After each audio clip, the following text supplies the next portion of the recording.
এই জাতি অনেক রক্ত দিয়ে তাদের স্বাধীনতা পেয়েছে, তাদের গণতন্ত্রের পথের যাত্রা তারা শুরু করেছে। সুতরাং এই জাতির এই যে অর্জন, এই অর্জনগুলো বৃথা না যায়। ক্ষুদ্র রাজনৈতিক স্বার্থে এই অর্জন যেন জলাঞ্জলি না হয়, এই দিকটা আমাদেরকে অবশ্যই দেখতে হবে। যা মানুষের জন্য কল্যাণকর, যা সমগ্র জনগণের জন্য যা উপকারী, আমাদেরকে তো সেটাই গ্রহণ করতে হবে। আজকে নানাভাবেই আমরা দেখেছি যে অধিকার রক্ষার জন্য, যে সাম্য মানবিক মর্যাদা প্রতিষ্ঠার জন্য ৭১-এর যুদ্ধ হয়েছে, যুদ্ধের পর মানুষ কিন্তু সেটি পায়নি, বারবার জনগণ বঞ্চিত হয়েছে। এবং রাজনীতিবিদদের যে রাজনীতির ক্ষমতা, এই ক্ষমতা তো জনগণ দেবে, সে কাকে পছন্দ করবে, তাদেরকে শাসন করার জন্য কাদেরকে দায়িত্ব দিতে হবে সেটা জনগণ নির্ধারণ করবে।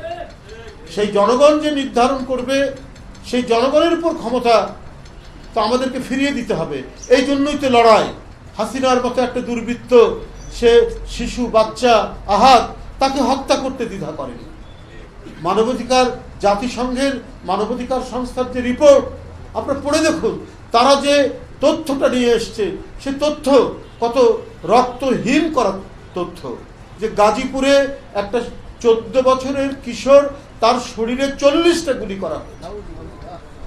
কোটি মানুষের আস্থার ভালোবাসায় 11 বারের মতো দেশের 1 নম্বর রেফ্রিজারেটর ব্র্যান্ড ওয়ালটন। এটা তো একটা সংক্ষিপ্ত একটা কথা বললাম, আরো অনেক তথ্য আছে। আর আরো তথ্য তো আমরা নিজের চোখে দেখেছি, জেনেছি। 2 মাস 3 মাস এখনো অনেকে জেলের মধ্যে আছে, এখনো হাসপাতালে আছে, কাতরাচ্ছে। কারো হাত নাই, কারো পা নাই। হাতটি সংযোজন করা যাবে কিনা কৃত্রিম ভাবে, তারও কোনো নিশ্চয়তা নাই। যে পা কেটে ফেলতে হয়েছে, সে পা কৃত্রিম ভাবে সংযোজন করা যাবে কিনা, তার কোনো নিশ্চয়তা নাই। অথচ পার্শ্ববর্তী দেশ থেকে হাসিনা হুঙ্কার দেয় তার নেতা কর্মীদেরকে যে তোমরা আক্রমণ করো, মানে তার ভাষাটা বললে এরকম হবে, তোমরা নেমে পড়ো। তার যে মিনিমাম একটা অনুশোচনা থাকবে, তার যে একটা আত্ম অনুশোচনা থাকবে, নিজে যে একটা আত্মমন্থন করবে, সেটি তার মধ্যে নেই।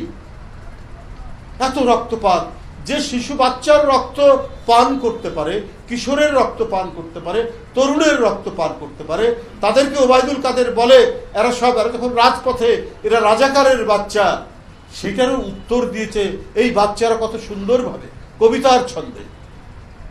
এরপরেও তাদের লজ্জা নাই। তারা যদি ভালো কাজ করতিস, তারা মানুষের যদি কল্যাণের কাজ করতিস, জনগণের ক্ষমতা যদি জনগণের কাছে যদি আপনারা ফিরিয়ে দিতেন, তাহলে তো আপনাদের পালাতে হতো না। আজকে ওবায়দুল কাদের এত দম্ভ, এত অহংকার, আমাদের নেতাদের নাম ধরে ধরে টিটকারি মেরে কথা বলতেন। আপনি কোথায় এখন?